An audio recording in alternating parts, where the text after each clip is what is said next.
He didn't have much family, and I've always had a hard time making friends. I don't remember exactly when we met. He was just always around.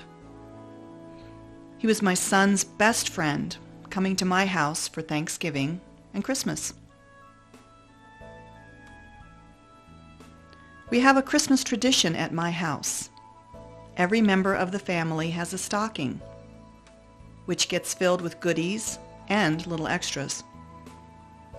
The Christmas I gave him his very own stocking, he became my friend too.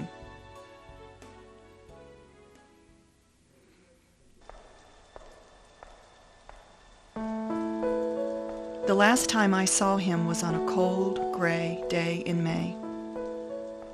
The remnants of a long winter weighed on my heart as I made my way to his apartment.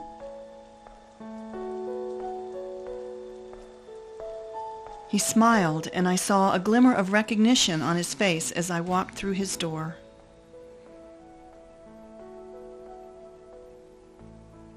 His body was frail and racked with pain, but I could see his resolve as he sat huddled in a blanket on the couch.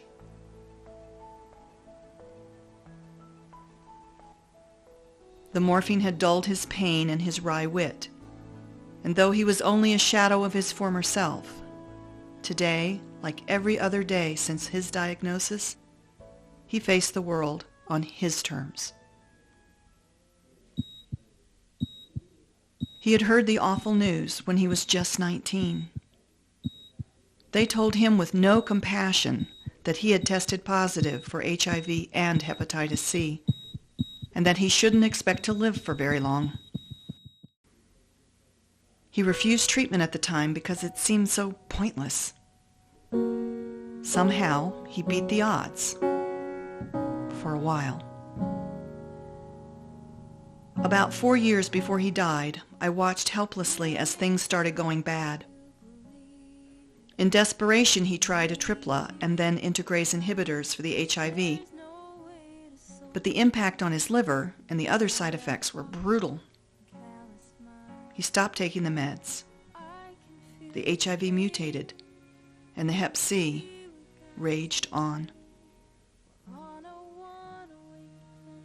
The last time I saw him, the twinkle in his eye was gone. His liver was so badly damaged from the Hep-C and the HIV meds that it could no longer filter toxins from his blood. The HIV decimated his immune system, ravaged his joints, and attacked his nervous system.